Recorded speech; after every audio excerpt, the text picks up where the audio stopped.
Hello, guys. Welcome to Colored News. Now, let's dive into some world news. And this time, we'll be talking about the peace deal that is trying to take place between Ukraine, Putin, not Russia, Putin, because Putin is Russia, and the United States and European countries, right? So it's been like 3 years of hell for Ukraine, and I want to personally praise Ukraine for their enormous strength, wisdom, and tenacity. There's never been a country so courageous like Ukraine. And also a big shame to Putin, to Russia. Very disgraceful set of country, humans. It's a disgrace to humanity, anyways. So let's go to the news, anyways. So Donald Trump is saying that the peace deal may be close, but this is what we've heard for like months now, right? Right from February when he took office, peace deal is hard. You can't blame Trump. It's not Trump's war. It's not America's war.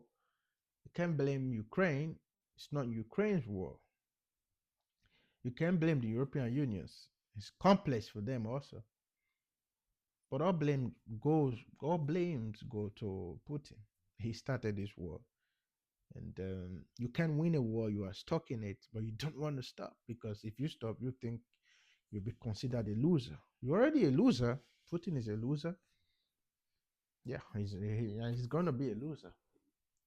Hopefully. It's painful to say, but so let's read the news anyways. It says the United States just wrapped up 2 days of talks with Ukrainian and European negotiators in Berlin, followed by more discussions among leaders in Europe, all of which ended with positive signals about a future peace agreement. The talks focused on security guarantees for Ukraine to deter potential Russian aggression in the future, the issue of which, despite the positive statements, remains a key sticking point in the negotiations with Moscow. The other major stumbling block is the future of Ukraine's Donbas region, which Russia is demanding Kiev cedes control of as a condition to the deal. That's crazy. World leaders Monday night touted significant progress. Germany said there was a small but real chance for an agreement soon, also floating the idea of a truce during the Christmas period. And US President Donald Trump said that we are closer now than ever before.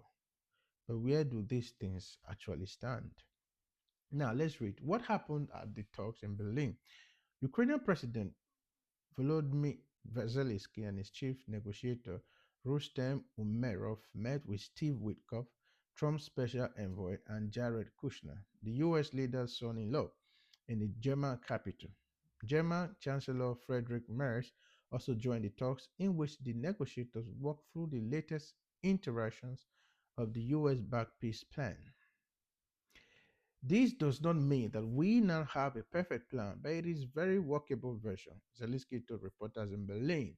The Americans want a swift resolution. We care about maintaining quality even at this pace.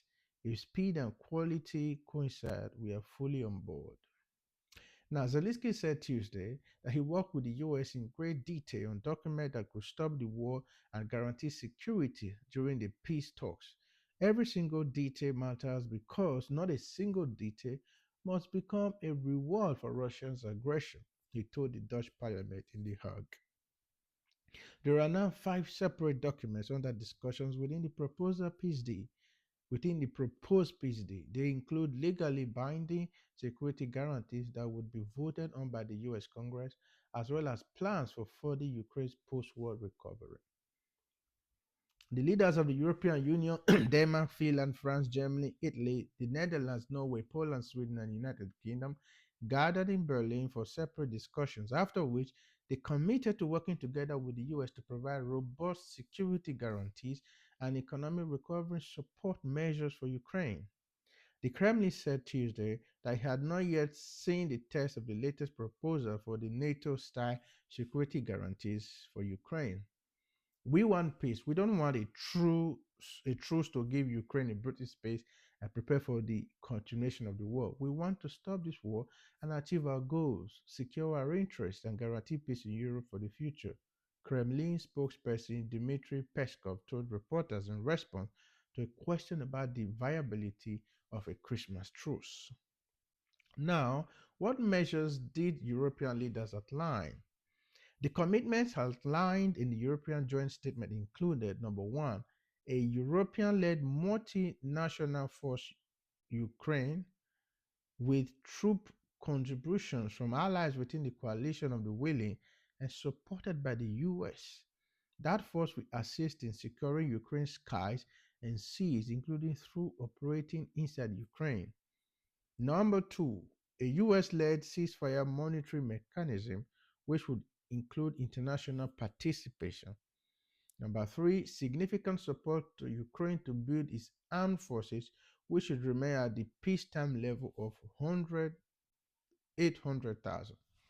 The number four, future investment in Ukraine, which could include trade agreements and making major resources available for recovery and reconstruction. The statement added, in this vein, Russia's sovereign assets in the European Union have been mobilized. Now, the question is, will Russia agree? That's a big question. The Kremlin has said it opposes any scenario that involves the deployment of NATO military troops in Ukraine.